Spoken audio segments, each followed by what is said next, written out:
principio vamos a hablar de los métodos iterativos para resolver sistemas de ecuaciones. Los dos métodos más famosos para resolver sistemas de ecuaciones empleando métodos iterativos es empleando Gauss-Seidel y Jacobi. Esos son como los dos métodos que más se usan porque son, primero, muy fáciles de entender, segundo, muy fáciles de programar. Entonces son los más usados, a pesar de que en estos también se tienen pasos, como lo era en el caso de... esperen que aquí está entrando un estudiante.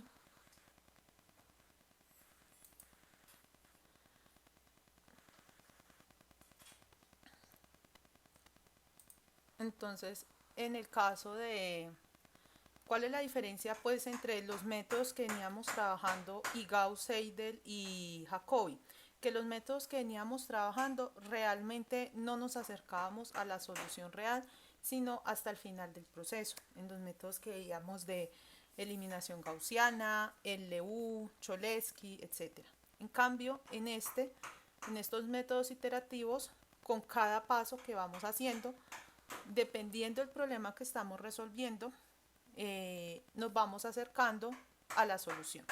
Entonces, una característica de estos métodos iterativos es que en los métodos iterativos siempre hay que calcular el nivel de convergencia.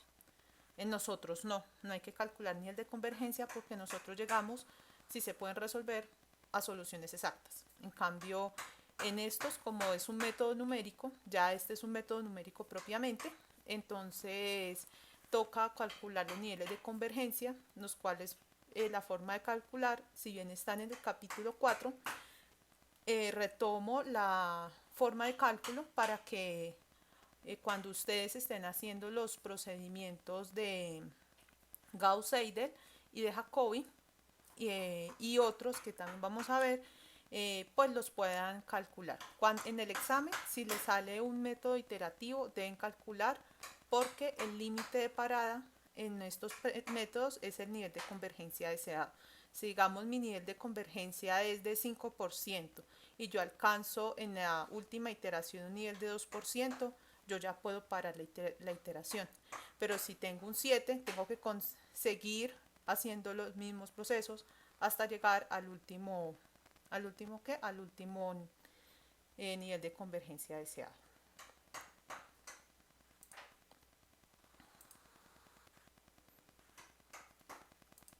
Entonces, como les venía comentando, vamos a resolver este sistema de ecuaciones empleando Gauss-Seidel. ¿Qué es lo que primero que tenemos que ver en los sistemas de ecuaciones de Gauss-Seidel? Que los elementos que acompañan a la diagonal, o es decir, en la primera ecuación a la primera incógnita, en la segunda ecuación a la segunda incógnita y en la tercera ecuación a la tercera incógnita, sean diferentes de cero.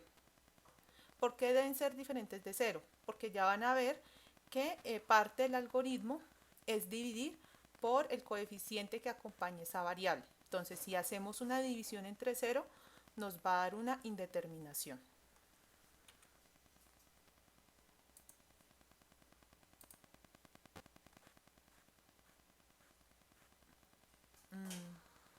Una pregunta, ¿aquí hay gente que no es de métodos?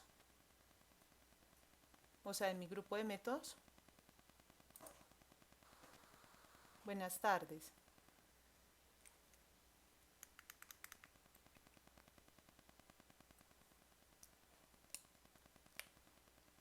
Bueno, listo. Ah,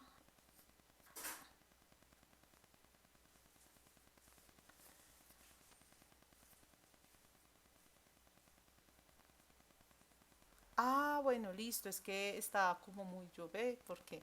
bueno, listo, entonces no hay problema. Entonces les voy a compartir el grupo de métodos para que se unan. Aquí donde está el link, aquí, alumnos.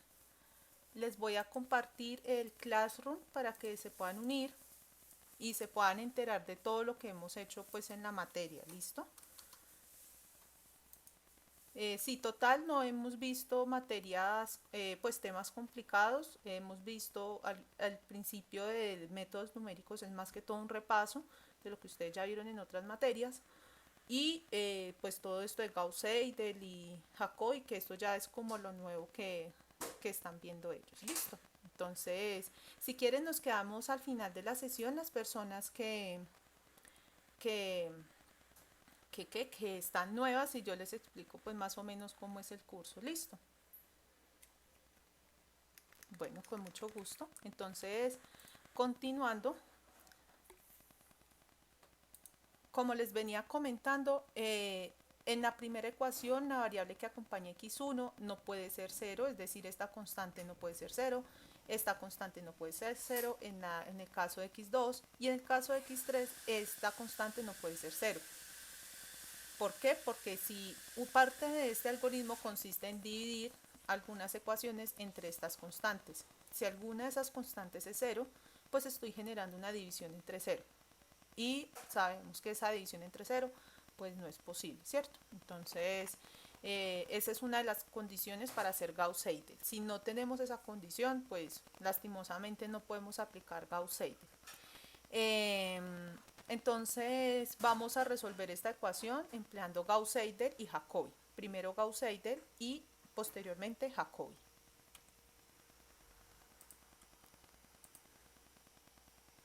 Entonces,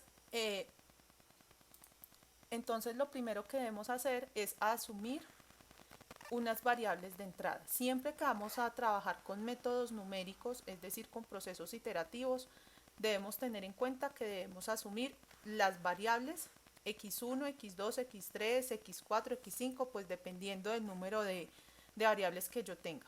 Siempre debo asumir como un valor de partida para poder empezar a hacer el proceso de iteración. Usualmente se asume que x1, x2 y x3, pues en este caso, que son 3 ecuaciones y 3 incógnitas, son iguales a 0. Con esto facilitamos la primera operación que se hace tanto en Gauss-Seidel como en Jacobi. Pero no es algo necesario que ustedes igualen eso a 0. Ustedes pueden decir x1 es igual a x2, igual a x3, igual a 1. ¿Por qué? Porque lo desee de esa manera. Pero en realidad no es mandatorio, pero se recomienda que sea 0, porque ustedes saben que cualquier multiplicación por 0 pues me da 0, ¿cierto? Entonces esto facilita mucho la primera operación que se hace en Gauss-Seidel y la primera iteración que se hace en Jacobi. Entonces el segundo paso que tenemos que hacer es reemplazar todos esos valores que supusimos al principio, es decir, x1, x2 y x3, para hallar los primeros valores del vector x. Es decir, aquí ya nos vamos a meter de lleno en las iteraciones. Esto en teoría constituiría la primera iteración. Entonces, ¿cómo procedemos? Entonces, de la primera ecuación vamos a despejar a x1. Entonces eso nos va a quedar 7.85 más 0.1 x2 más 0.2 x3 sobre 3. Despejando la primera ecuación x1. Pero entonces yo tengo que hallar x1 nuevo. Entonces yo ¿qué voy a hacer? Voy a reemplazar a x2 y x3 con mi valor de 0. Entonces reemplazo a x2 con 0, aquí está 0.1 por 0, y a x3 con 0, 0.2 por 0, y me quedaría 7.85 más 0.2 por 0 más 0.1 por 0 sobre 3. Y entonces, lo que yo les decía, de que nos facilita mucho la primera operación, pues no tenemos que hacer la operación suma, porque solamente quedaría la constante. Entonces tenemos 7.85 sobre 3. Y entonces, haciendo la división, nos va a dar 2.617. Ahora, ¿por qué resalté este primer resultado? Porque ese primer resultado lo vamos a hallar o lo vamos a usar para hallar la segunda incógnita, es decir, a x2. ¿Cómo hallamos x2? De la segunda ecuación despejamos a x2. La primera ecuación despejamos a x1, de la segunda ecuación despejamos a x2, y entonces empezamos a reemplazar los valores. Pero ¿cómo lo reemplazamos? Como nosotros ya tenemos x1 de la primera operación, entonces el x1 que queda pues en el lado derecho de la igualdad lo reemplazamos por nuestro nuevo x1. Ya no vamos a usar la suposición que hicimos al principio de x1 igual a 0, sino que ya usamos en este caso a 2.617. Entonces me quedaría menos 0.1 por 2.617. Más, como aún no tengo un valor de x3 calculado, entonces lo que hago es usar el valor que usé en la suposición, es decir, x3 igual a 0. Entonces x3 igual a 0 y sobre 7 porque 7 es el coeficiente que acompaña x2. Haciendo esa operación ustedes pueden verificar con la calculadora, esa operación da igual a menos 2.7945. Ahora, ya tenemos calculados x1 y x2. Entonces, teniendo calculados esos dos valores, lo que vamos a hacer es, en la tercera ecuación, vamos a despejar a x3. En esta tercera ecuación vamos a despejar a x3 y entonces cuando despejemos x3 en el lado derecho nos van a quedar unos valores en función de x1 y de x2. Aquí es x2, aquí me equivoqué, esto es x2. Entonces, en ese caso, lo que ustedes deben hacer es que ya no trabajan con ninguno de los valores que ustedes asumieron al principio, de x1, x2 y x3 igual a 0, sino que ya trabajan con los dos que ya calcularon. x1 igual a 2.617 y x2 igual a menos 2.7945. Ustedes los reemplazan con signo y todo, por eso los señalé aquí con rojo y realizan la operación y entonces x3 es igual a 7.005610. ¿Hasta aquí hay alguna duda?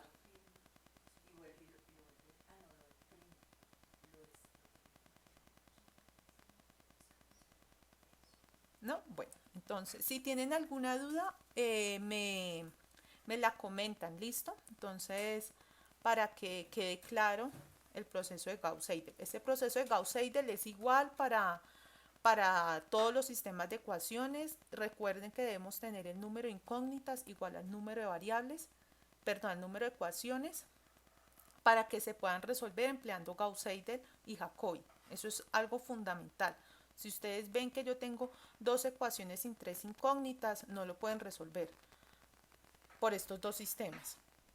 Listo, entonces, porque aquí estamos trabajando con sistemas de ecuaciones algebraicas lineales. Entonces, ahora vamos a proceder a la segunda iteración. Ya vamos a proceder al segundo paso de la iteración. Entonces, al hacer una nueva iteración, debemos emplear como nuestra suposición los valores que hallamos en nuestra primera iteración. Entonces, en nuestra primera iteración hallamos que x1 es igual a 2.617, x2 es igual a menos 2.7945 y x3 es igual a 7.005610. Entonces aquí los tenemos ordenados y entonces ¿qué vamos a hacer? Vamos a hacer el mismo paso que hicimos en la primera operación. Como ya despejamos las ecuaciones o las variables x1 de la ecuación 1, x2 de la ecuación 2 y x3 de la ecuación 3, entonces lo que hacemos es reemplazar en los lugares donde va x1, x2 y x3 para hallar x1. Entonces, ¿cómo lo reemplazamos? Pues sería 7.85 más 0.1, que sería de pasar este a la derecha, sería 0.1 por x2 y x2 vale menos 2.7945 y más 0.2 porque este menos 0.2 por x3 pasa al otro lado a sumar, entonces sería 0.2 por 7.005 y sobre 3 porque 3 es el coeficiente que acompaña x1. Entonces en este caso realizamos la operación y nos da el resultado de 2.9906. Hasta aquí ya hemos hallado x1 pero en nuestra nueva iteración. Ya nos olvidamos de lo que hicimos en la primera iteración y estamos en una nueva iteración. Entonces, para hallar a x2 vamos a emplear el valor que hallé de x1 y el valor con el que entré a esa nueva iteración de x3, porque aún no tengo un valor de x3. Entonces,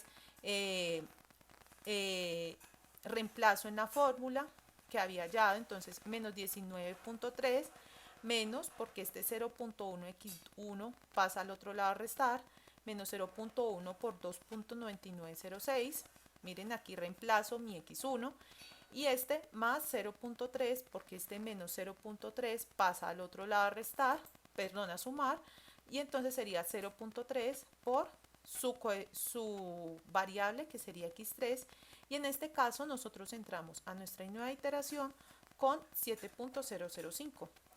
Reemplazo y entonces y divido entre 3 porque 3 es el que divido entre 7 porque 7 es el que acompaña a mi iteración.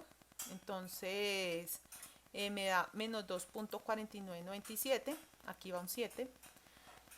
Y en el caso de x3 hago lo mismo, reemplazo, pero ya no con los valores que hallé de x1 y de x2, sino, reemplazo con los valores que hallé de x1 y x2, que serían 2.9906 y menos 2.4997. Y entonces, al reemplazarlos, ya hallo mi nuevo x3. Y mi nuevo x3 es 7.00029. Entonces, hasta aquí llega la segunda iteración. Como ya tenemos dos pasos de iteración, ya podemos empezar a trabajar con niveles de convergencia. Ahora, si yo necesito más precisión en mis resultados, simplemente continúo con ese proceso las veces que yo lo necesite o las veces que lo requiera hasta alcanzar el nivel de convergencia deseado. Entonces, así se hacen los siguientes pasos hasta llegar al nivel de convergencia. Ahora, cuando nosotros deseemos hallar el nivel de convergencia, lo debemos calcular de la siguiente forma. Entonces, lo calculamos para cada variable. Entonces, si tenemos 3 variables, lo calculamos para las 3 variables. Si tenemos 4 variables, para las 4 variables, etc. Entonces, ¿cómo calculamos el nivel de convergencia? El nivel de convergencia se calcula así. Para la primera variable, la fórmula general es el x nuevo menos el x viejo sobre el x nuevo, valor absoluto por 100. ¿Esto qué quiere decir? En mi caso, ¿cuál es para x1 mi x nuevo? Porque estoy en la segunda iteración. Sería 2.9906. ¿Y cuál sería mi x viejo? El que obtuve en la anterior iteración. Es como actual menos anterior sobre el actual. Aquí está 2.9906. Solo que en el escaneo no salió bien la línea. Entonces sería 2.9906 menos 2.617 sobre 2.9906. Esto en valor absoluto, siempre en valor absoluto, por 100. ¿Por qué en valor absoluto? Porque nosotros solamente necesitamos en qué porcentaje está difiriendo el resultado real con el resultado o la convergencia, cómo le estamos alcanzando un nivel de porcentaje. No nos interesa si está por encima o por debajo. A nosotros solamente nos interesa saber qué tanto se está alejando. Entonces, hacemos esa operación de 2.9906 menos 2.617 sobre 2.9906 por 100, y eso nos da aproximadamente igual a 12.49%. El resultado que nos da es en porcentaje. Ahora, como nosotros hallamos para la segunda variable, hacemos de la misma manera. Cuando nosotros hacemos estas operaciones, trabajamos con los signos incluidos. Entonces, en este caso, mi x actual sería menos 2.4997, aquí está, más, ¿por qué más? Porque aquí vengo con un menos, pero resulta que x2 es menos 2.7945, entonces menos con menos me da más. Entonces 2 más 2.7945 sobre 2.4997. Hago esta operación, saco valor absoluto, lo multiplico por 100 y esto me da aproximadamente igual a 11.8%. Y el mismo paso hago con x3. Entonces sería 7.0, bueno, estos tres ceros, 291, que fue el resultado de acá realmente, menos 7.005 sobre 7.000291, valor absoluto por 100, y esto da aproximadamente igual a 0.0756. Miren que aquí ya están teniendo, esto es porcentaje, o sea, realmente este valor de x3 ya se está acercando mucho al valor que o al nivel de convergencia que nosotros deseamos. ¿Cuáles son los niveles de convergencia que generalmente se desean en este tipo de procesos? Están entre el 3 y el 5%. Si a ustedes no les dan un valor de convergencia, que les digan que alcance el valor de convergencia de 5%, de 8%, de 10%, ustedes pueden asumir un valor entre 3 y 5%. ¿Cuál es el que realmente más se usa? El 5%, pero con el 3 también están bien. Porque en este caso hay muchos problemas con los decimales. Ustedes saben que los decimales, cuando se hacen las aproximaciones, se arrastran errores. Entonces por eso es que se trabajan con niveles de convergencia de 3, entre 3 y 5%. Cuando ustedes no se los, pues no les enuncien en el, en el problema qué nivel de convergencia deben desear. ¿Hay alguna duda hasta acá?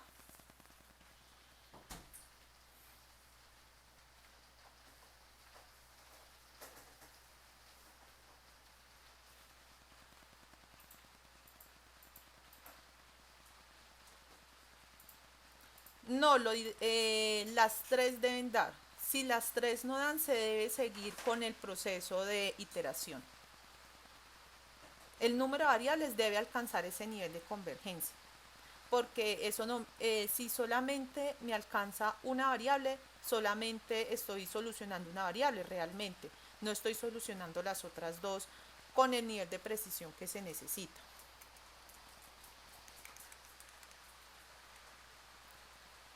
Listo. ¿Hay alguna otra duda?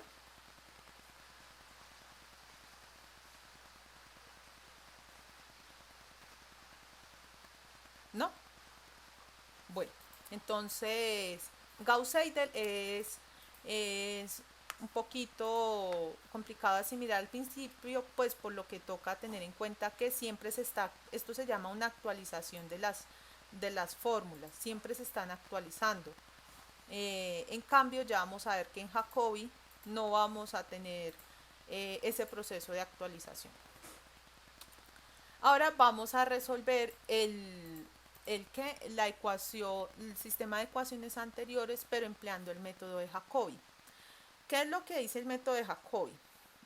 Que nosotros primero los elementos de la diagonal, recuerden que un sistema de ecuaciones se puede plantear de forma matricial, entonces los elementos de la diagonal siempre deben ser distintos de cero.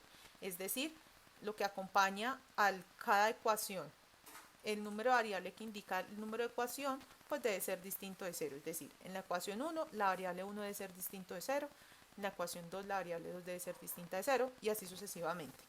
Porque si no, vuelve y se presenta el mismo problema que teníamos en Gauss-Seidel, que era una división entre 0. Nosotros no podemos dividir entre 0. Entonces, vamos a usar el método de Jacobi. Entonces, lo primero que debemos hacer es asumir las variables. Siempre en métodos numéricos, cuando se tratan de procesos iterativos, y eso se lo deben aprender, es que en los procesos iterativos siempre se parte de un punto inicial.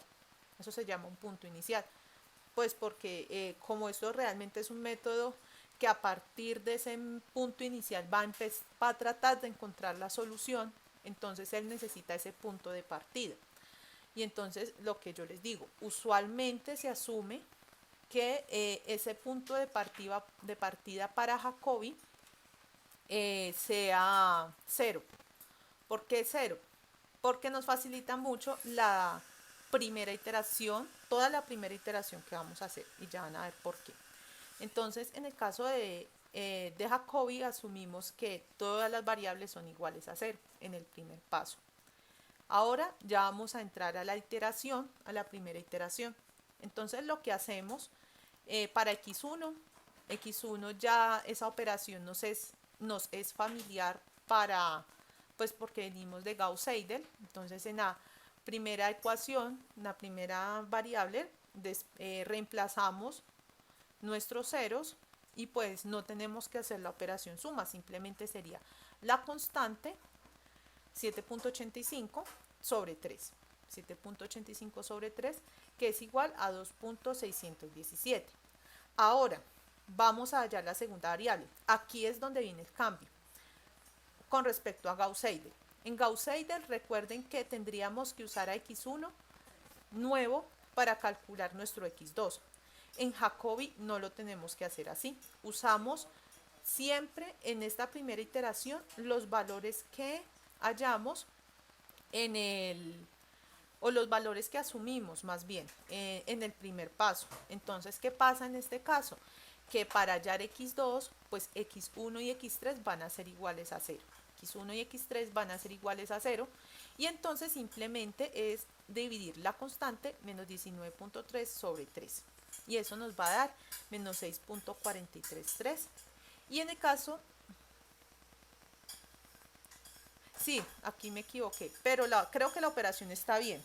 Voy a verificar la operación. Esperen, yo busco la calculadora.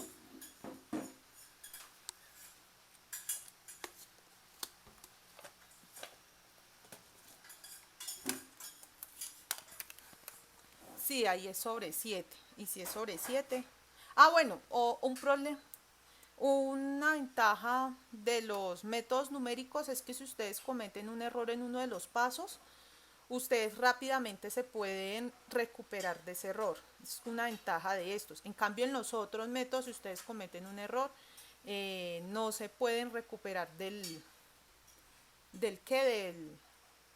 error porque el otro arroja resultados exactos. En cambio, estos, como son métodos iterativos, solamente, digamos, le va a tocar hacer una iteración más o incluso a veces no toca hacer iteraciones adicionales para alcanzar los niveles de convergencia. Pues todo depende del problema. Ahí disculparán entonces que me equivoqué. Entonces, menos 19.3 sobre 3, perdón, sobre 7, se me da 2.75, ¿cierto? Entonces, menos 2.757 será el resultado de acá. En el PDF que yo le subo, se lo subo corregido, listo. Entonces, ahí disculparán, total no altera pues la naturaleza del procedimiento. Y entonces, en el caso de x3, pasa lo mismo. Pasa 71.4 menos 0.3 por 0 más 0.2 por 0 sobre 10. 10 es el que acompaña a la variable x3 y entonces sería simplemente 71.4 sobre 10. Miren que en ninguna de las ecuaciones usamos las variables actualizadas, solamente usamos lo que asumimos al principio. Entonces sería 71.4 sobre 10 y eso es igual a 7.14. Ahora, vamos a pasar a la segunda iteración. Entonces, en la segunda iteración vamos a tomar todos estos valores como nuestras variables de entrada, es decir, nuestro nuevo punto de partida. Entonces, en este caso, ¿qué hacemos? x1 es igual a 2.617, x2 es igual, pues había usado en ese caso menos 6.433 y x3 es igual a 7.14. Entonces, x1 hago la misma operación que hice en el primer paso de la iteración en Jacobi y entonces al reemplazar los valores me va a dar 2.878 en el caso mío que reemplacé a x2 pues con la variable incorrecta. No hay problema porque miren que este valor 2.878 es similar a este valor 2.9906. Entonces realmente aquí ya me estoy empezando a recuperar de ese error que cometí en la primera iteración. Y x2 hago lo mismo, menos 19.3, pero miren que no actualizo ninguna variable. Lo que hago es trabajar con las variables que hallé en la iteración anterior. Únicamente trabajo con esas variables. Entonces eso me va a dar 2.617 por 0.1, que es el valor de x1, y 0.3 por 7.05. No, aquí me equivoqué, copié el valor anterior. Menos 19.3 sobre 7, pero esto total no afecta mucho la operación. Entonces, haciendo la operación, esto me va a dar aproximadamente igual a menos 2.4943. Miren que este valor, miren que aquí ya me estoy empezando a recuperar del error que había cometido. Miren este valor, menos 2.4997. Y miren este valor, 2.4943, es un valor bastante cercano. Y como ven, en cada paso, incluso yo puedo cometer algunos errores, pues no intencionalmente, pero sí, pues por algo se le pueden ir a uno las luces y copiar otro valor, como fue en el caso mío, que aquí no era 3 sino 7. Pero entonces ustedes se pueden recuperar, eso es como una ventaja de los métodos numéricos, y eso es una de las razones por las que se emplearon los métodos numéricos, porque no se podían hallar valores exactos, no teníamos el poder computacional para hallar los valores exactos. Entonces se empezaron a emplear los métodos numéricos. Y en X3 pues reemplazamos los valores con los que entramos a la iteración, los dividimos sobre 10 y esto nos da aproximadamente igual a 6.993, creo. Voy a mirar, creo que sí, ¿cierto? Entonces miren que los valores que estamos obteniendo aquí son similares a los que estábamos obteniendo con Gauss-Seidel, 2.9906 menos 2.4997 y 7.00029. Y aquí estamos teniendo unos valores muy cercanos. Y así para la tercera iteración, para la cuarta iteración, la quinta iteración y la convergencia se hace de la misma forma que para Gauss-Seidel, es de la misma forma. En los métodos numéricos la convergencia se halla de esa forma para cada una de las variables. Y entonces así lo hacemos sucesivamente para hasta hallar el nivel de convergencia deseado o hasta que deseamos parar el proceso. ¿Hay alguna duda hasta acá?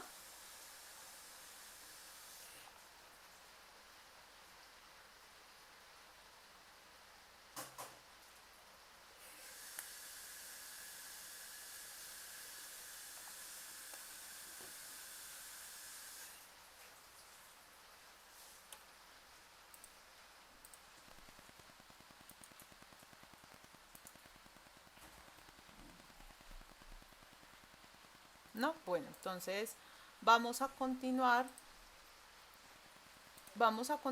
con un tema que me han preguntado bastante, que es el tema de normas. Ustedes saben que las normas las utilizamos para hallar como la longitud de un vector, una matriz, dimensionar el tamaño de cualquiera de esos dos elementos que tenemos, ¿cierto? Entonces, en este caso vamos a hacer las normas más famosas para matrices. Entonces, vamos a hallar norma de Frobenius, norma 1, norma infinito, y vamos a hallar la norma espectral y el número de condición. Una anotación acá es que cuando vamos a hablar del número de condición, siempre vamos a hablar de la norma infinito. Ya cuando veamos ese punto en este ejercicio, lo vamos a tratar. Entonces, ¿cómo hallamos la norma de Frobenius? La norma de Frobenius la hallamos cogiendo cada uno de los elementos al cuadrado. Aquí en realidad da lo mismo si nosotros cogemos el negativo o el positivo, porque ahí usas el valor absoluto. Recuerden la norma de Frobenius. Entonces tomamos cada uno de los valores, los sumamos, el cuadrado, los elevamos a la 1/2, es decir, le sacamos raíz cuadrada, y ese es el resultado de la norma de Frobenius. Así es el algoritmo que usan los diferentes programas para poder calcular la norma de Frobenius. La norma de Frobenius es parecida a la norma euclidiana para vectores, es similar. Miren que a nosotros en realidad no nos